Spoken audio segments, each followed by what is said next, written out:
Just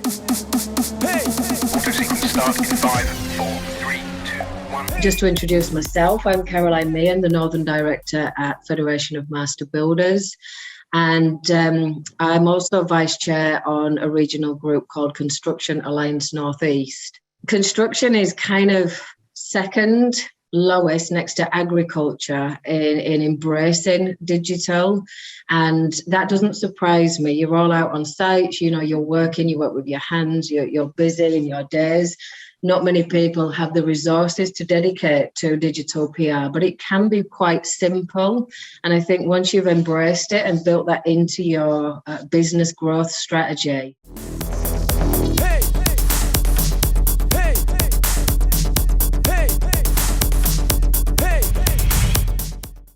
Understanding PR, really, I think it's worth looking at kind of what I guess the Chartered Institute of PR have this definition, which is always pretty useful if we're at all concerned about kind of what we're talking about this afternoon in terms of PR activity.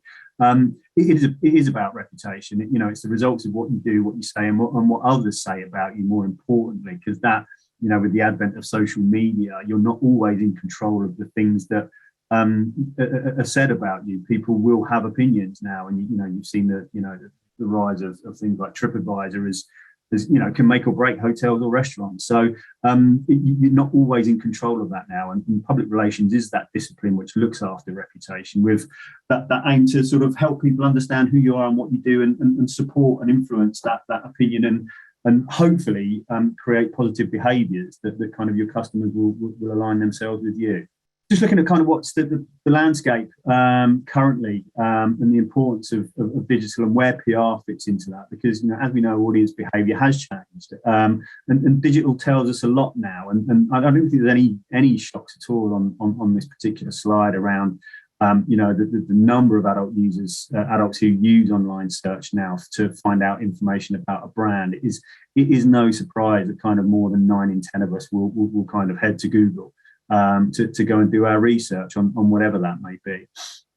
You know, nearly 9 in 10 again, after following a brand on social media, will either go to visit that brand's website, buy from them, or recommend that brand. And so, you know, the stats just kind of underline how important digital has become in the wider communications piece. I mean, it's interesting, just that last stat at the bottom there, you know, over the last year or two, digital readership of mainstream media and leading regional news sites has increased by a third. They've found over the last couple of years of this pandemic that obviously their printed products have continued to decline in sales, but the readership they're gaining in the online space is increasing at quite, you know, staggering figures. And a lot of these brands are kind of, people consider them trusted brands. You know, if we're sort of sat here in the Northeast, you know, a regional newspaper like the Chronicle is an enormously trusted brand. The Yorkshire Post, I see down in Leeds, has done incredible things over the last couple of years in generating trust with its community. And so what they're seeing is people really picking up again a love for and an interest in kind of media, but obviously in that digital environment.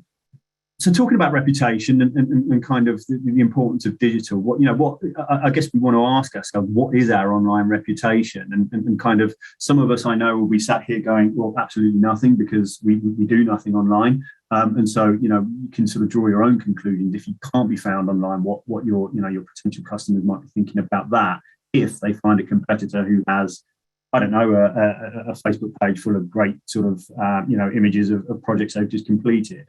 And that's something we generally tend to start our process with when we start talking to, any new clients really that we begin working with. And it's kind of, I don't want this to be a sort of conceited thing. It's always worthwhile. I took obviously a very, very big name in construction to try and underline a bit of an example here. But kind of, go and Google yourself, put yourselves in your customer's shoes. As we've seen there earlier, more than 9 out of 10 people's searches on a particular brand will start with Google. And so let's understand that kind of if 90+% of people are doing that, what are they finding about you?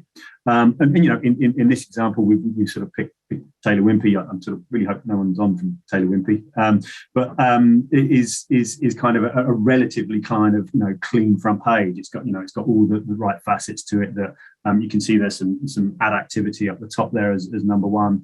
Then you've got the organic search there at number two. And so it goes on. They've got their social media profiles. They've got a completed Wikipedia page.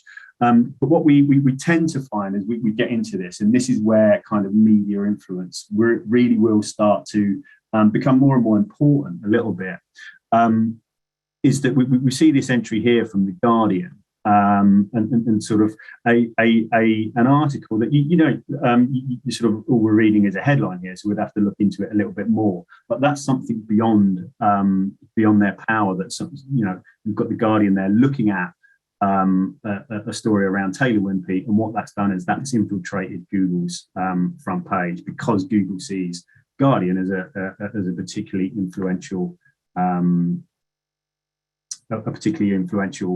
site.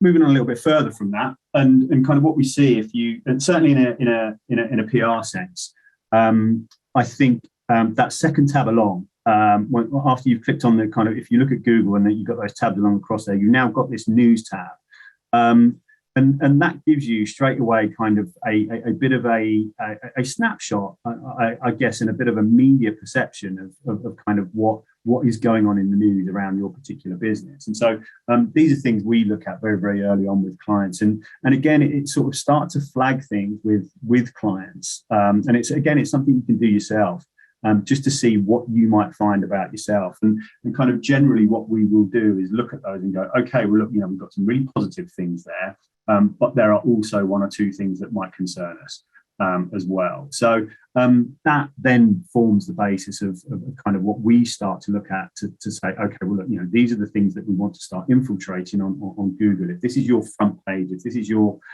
shop window, we want that to be as clean as possible. We want that to consist of really great kind of media articles about positivity, about growth, about new contract wins, about projects completed, whatever that may be. That then hopefully once you keep that going, Google likes fresh news. Once you keep that going, you're then presenting a far cleaner and far clearer picture. 3, 2, 1.